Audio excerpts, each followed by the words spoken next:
Greetings, I'm Dike Rostant. Welcome back to the TTT News. We are going in-depth on the past, present, and future work of the Idakeda Group with Director Attillah Springer.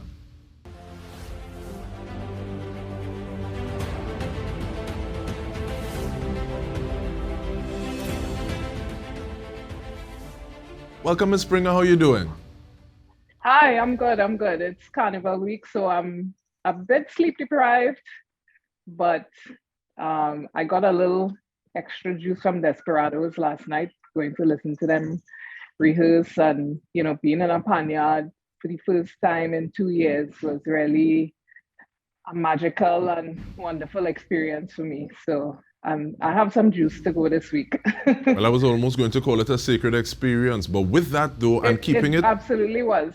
and not just confining stuff to the carnival season as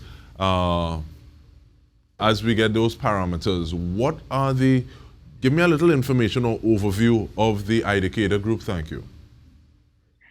So Idakeda is the amalgamation of all the names of the women in my immediate family, starting with Ida, the matriarch, my grandmother, who passed away in 2003, and then my sister, Kisembe, who we also lost in 2018, and then Entu, Dara, and Attillah. So within the very name, it celebrates those warrior woman genes, the beautiful energy of my grandmother, starting with the stories that she told us as children, and also my mother as a child, and how we use our family connection to keep telling the stories that we want to tell of not just our family, but of the people of Trinidad and Tobago, and by extension, the wider Caribbean and the wider African diaspora. So that's in short what Idakeda is. And what we stand for is sort of embodied in our maxim, which is changing communities through culture. Idakeda was formed in 1998. And since then, we've been doing work all over the world, bringing the stories, bringing the songs, bringing the dances, bringing the beliefs, bringing the techniques of our foundation cultures to people all over the world who are desirous of that information and that knowledge sharing. And culture is the way that we communicate. Culture is the vehicle that we use to remind people of their history. Culture is the vehicle that we use to help young people figure out how to mourn those that they have lost in violent and unfortunate ways. Culture is the vehicle that we use to communicate messages about gender-based violence and child sexual abuse. Multiple things we have used our different cultural forms for over the years, but we want to talk about those vehicles in just a little bit. But going back to the idea of celebration, how do you feel that while Mama Entu is alive, there's this reading room in the Heritage Library, a place that she would have spent a great deal of blood, sweat, and tears, named after her while she is still alive or physically present? I mean, I tell you, it's really exciting to see her be acknowledged. So often, I mean, in the last few years, we've lost so many people who have been instrumental to shaping who we are as a people.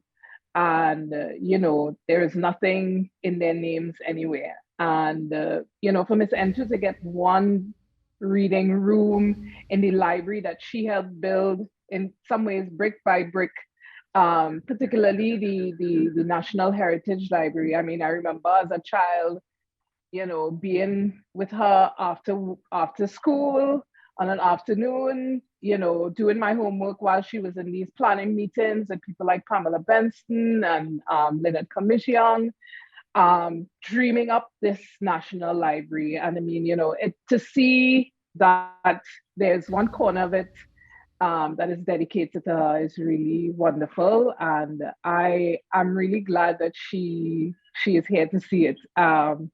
she gets a bit bewildered at these kinds of things, you know. So, you know, she is definitely of that school of just do the work, do the work, do the work, you know. So even on the day when the event was happening, we had a meeting and this and that, and she was like, okay, well, we have this amount of time to spend on this, and then we have to go and do our work, which is something completely different. And nothing, you know, not even an honor like that gets in the way of the work. You know, she's very, very focused on the work. And, you know, to have small tokens of appreciation for her work are always welcome. And they sort of give a little bit of encouragement and inspiration for us, because we've seen her, yeah, literally give her blood, sweat, and tears to so many things. You know, so this is great for her, and it's great for us as a family, that we feel that her work has not been totally in vain, but it has not been in vain at all. And what are some, in terms of that work that has been the constant, what are some of the productions, what are some of the work that has happened throughout the years that can be tied back to this manifestation now that is Idakeda? So in 1998, one of the first productions that Idakeda worked on was one called Shades of Aishi. And that really was a pulling together of Miss N2's poetic works, looking at the lives of Caribbean women. And so, you know, there are poems like The Prostitute, there is a poem about child sexual abuse, there's a poem about a battered woman running away. So it's split into two halves. The first half is really, really heavy, and then the second half is looking at, okay, all right, we done ball. Let us celebrate now that we are survivors. And so the second half is more playful. It looks at the side of the Caribbean woman as a lover and a fighter. And one of the stars of the production was Mavis John, of course, that wonderful voice of ours from Trinidad and Tobago. So Shades of Aishi was one of the first productions. Then we continue talking about some of those other productions when we return from the break. Attillah, we're speaking with Attillah Springer, Director of the Idakeda Group, and we also, in terms of celebrating the fact that we have survived, we have some scenes from Kambule to take us out of this side. Stay with us, we return with more.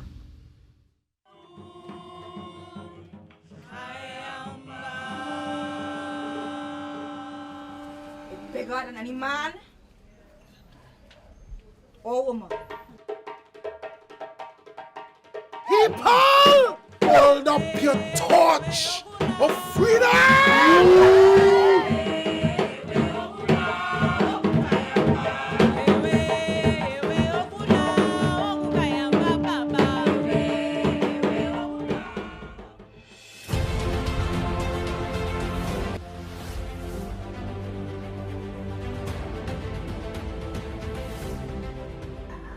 Kambule is communal therapy. And in that sense, it belongs to the people. So we do not turn away people. You come, but Kambule is not a game, eh? It's hard work. You have to prepare to commit to it. It's not for you to go and dingole yourself Carnival Friday morning wrong Piccadilly. It's a thing about understanding the process, understanding the meaning of the Kambule, its historical importance. And then you now, with that knowledge, being able to go in your community and spread the word.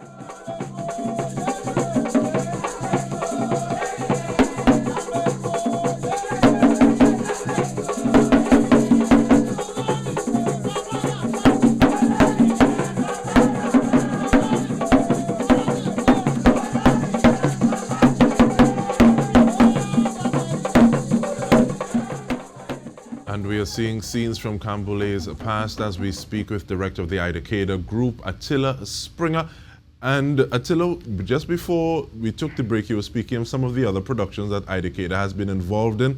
And I want you to continue on that, but then you move seamlessly into some of those energies and applications, lessons that we can take from Kambule and the reenactment and carry them further into everyday life. Okay, so I was going to say before we took the break that we also did a really major piece of work in schools during the early 2000s. That is a short play called Baby Doll Meets Midnight Robber. And in this conversation between the baby doll and the midnight robber, these two traditional carnival characters, they have this wide-ranging conversation about sexuality, about responsibility, about how we feel about culture. There's a part where the jab comes in, you know, and so it's a square off where we are using those traditional mass characters to draw in young people into a conversation about how to have a conversation about sex, how to have a conversation about consent, how to have a conversation about being responsible, how to have a conversation about, you know, any of the challenges that many of our young people are dealing with, peer pressure. I mean, you know, Baby Doll has some lines in it where she says, you know, friend is carrier and they don't bring you back. You know, so taking the language that we grew up with and putting it into a production and then having a discussion and a conversation with young people who we've just performed for to see how they feel about what they saw and how they can see themselves in the characters or not. So that was another really important piece of work. There's another production that we do called Freedom Morning Come, which is usually performed on Emancipation Morning, and it is an imagined conversation amongst the people who are about to become free. So it takes place on August 1st, 1838, and it, you know, imagines what these people will do with their freedom when they get it. And, you know, it features Francois Tombi, who is a man who was brought from Haiti. There's Kodjo, you know, and they're all dreaming about what they will do with their freedom, what they will do with their bodies now that their bodies belong to them and they are not sites of labor anymore for somebody else to benefit from. So that's the kind of work that we've been doing outside of Kambule, you know, situating ourselves in the stories, in the songs, in the history, in the performance, in the drumming, in the masquerade of our communities, and specifically the communities that have given our society so much and still lack the recognition, still lack the respect, and still lack the resources in other ways to be able to help them to transcend some of the other challenges that they might be facing. And in fact, many of them are facing. It is very interesting that many of the communities that that we see on the front line of creation of the steel pan or the mask that we love, etc., are also considered hotspots, right? And how is it that you have extreme creativity coming out of these communities, and then also these, you know, these extremes of challenges and problems? And, you know, that's really essentially the story of Kambule. It is that people are placed under pressure, and in many ways, their response is to either be violent or be creative. And in the context of Kambule, the response is to be creatively violent, and to stand up for the right to be creative, to stand up for the right to have your cultural expression.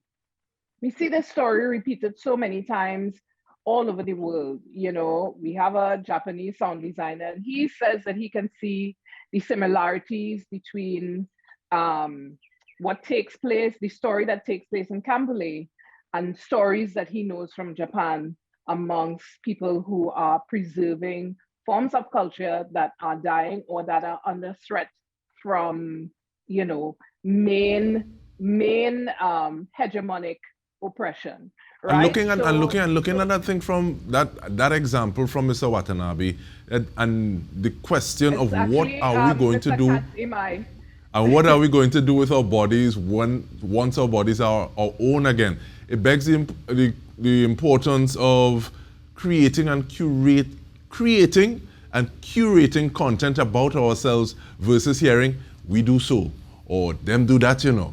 Even looking at what is a hotspot versus this space for creativity. So how does Idakeda say, okay, well, this is the job that we are going to do in terms of telling that story, creating the content, and then curating it?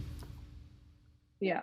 So, I mean, this is a different year for us because, of course, COVID continues to jumbie the scene, jumbie the way that we gather, the way that we mourn, the way that we grieve, the way that we organize ourselves, the way that we perform our rituals. But if it was not for COVID times, we would right now have a cast of 100 people. We would have had a new influx of young people, because every year, usually we'd get a handful of young people who have never danced or never sung, or, you know, as Vicente was saying, you know, we welcome everybody. But when you come into the production, it's not just to be a star dancer or a star singer or whatever. It is to be part of a community that is focused on the celebration and the respect for the ancestors. And that's why this year, as part of what we are announcing for our season of Camboulet, we are formalizing this work that we have been doing informally, where we just accept people who come into the rehearsal. We are formalizing that into the Camboulet Performing Arts Company. So you can join the company at any time in the year. You can come and learn how to play stick. You could learn how to dance in a Dame Lorraine ball. You could learn how to make a Pierrot costume. You know, so there's going to be a specific kind of programming that will happen as part of our Camboulet Performing Arts Company, which goes right throughout the year, so that we don't have to wait for those 2 months before Carnival to really give our young people an opportunity. And the idea of us having a performing arts company gives us a certain amount of mobility, and not just within Trinidad and Tobago, but also within the Caribbean and African diaspora. We are really interested in expanding the idea of access to our traditional forms. Every year, one of the things that happens is that people approach us. People are always calling us and asking us, okay, we need somebody to come and talk to us about Carnival and traditional mass and this and that. And then we also have lots of people who come from abroad and ask us to sit with them and talk with them about this and that and the next. And it's like, where is all of this information stored? Where is it held? We cannot continue to expect that our elders will be accessible to us all the time. And in terms of that access and that time, Attillah, definitely, I like Oliver twist in terms of like saying hopefully we can have some more at a later date. But we want to thank you for the start of this conversation. Attillah Springer, Director of the Idakeda Group, looking at past, present, and we just started on some of that future work of the group. And we want to thank you for joining us. This has been In Depth with me, Dike Rostant, on behalf of the entire TTT News team. Have a good one.